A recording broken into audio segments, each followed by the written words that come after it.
Welcome back to my YouTube channel Gyan Sagar. तो आज हम आपको बताएंगे कि नवंबर के आखिरी महीने में प्रदोष का व्रत कब का पड़ रहा है और इसकी तिथि, शुभ मुहूर्त और इसका महत्व क्या है। तो चलिए वीडियो को लेकर चलते आगे। इससे पहले अगर आप हमारे चैनल पर नए हैं तो प्लीज़ सब्सक्राइब कर लीजिएगा और वीडियो हमारा अच्छा लगे तो लाइक कर दीजिएगा। तो चलिए बताना स्टार्ट करते हैं कि नवंबर के महीने में कौन सी तिथि को ये प्रदोष का व्रत पड़ेगा।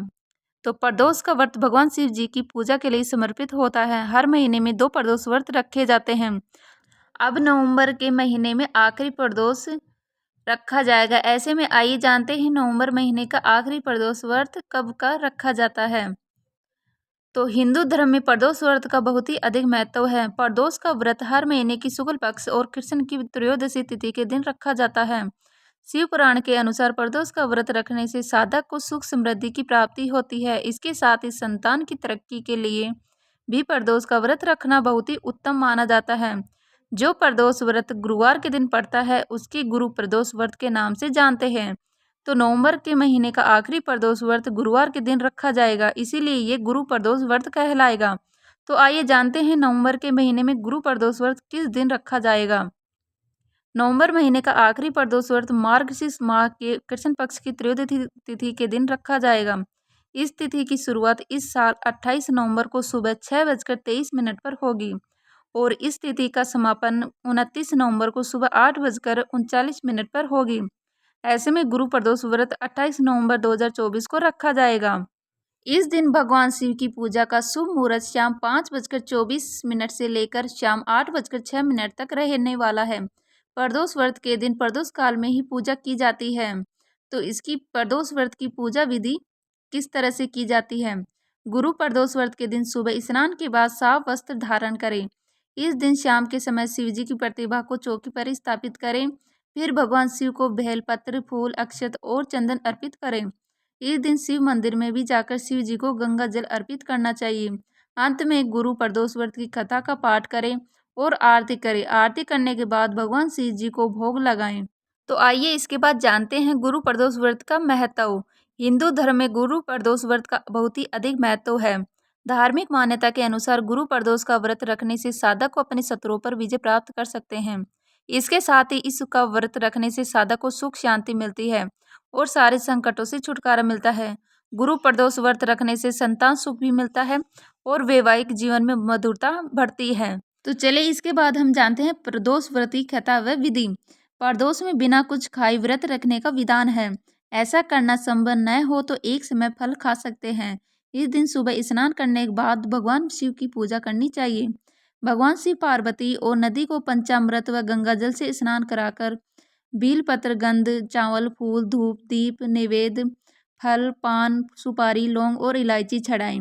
शाम के समय फिर से स्नान करके इसी तरह शिव जी की पूजा करें।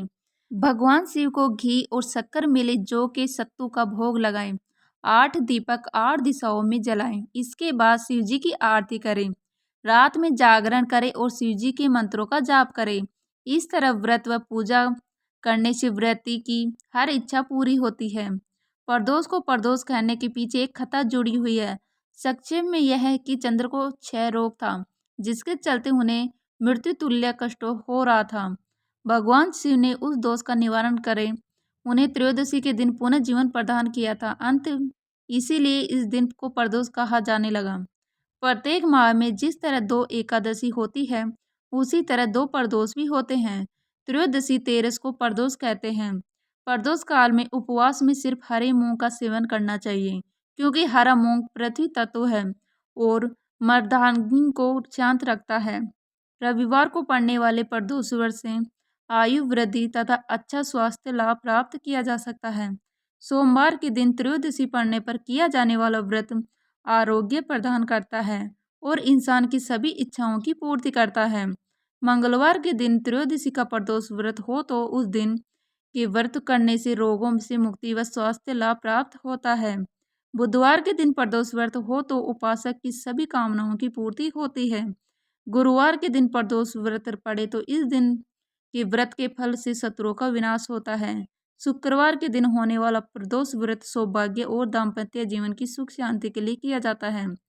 संतान प्राप्ति की कामना हो तो शनिवार के दिन पड़ने वाला प्रदोष व्रत करना चाहिए। तो गुरुवार के दिन त्रयोदशी प्रदोष व्रत की पौराणिक कथा क्या है।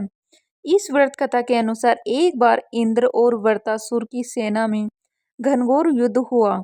देवताओं ने दैत्य सेना को पराजित कर नष्ट भ्रष्ट कर डाला। यह देख वृत्रासुर अत्यंत क्रोधित और स्वयं युद्ध को उद्यत हुआ। आसुरी माया से उसने विकराल रूप धारण कर लिया।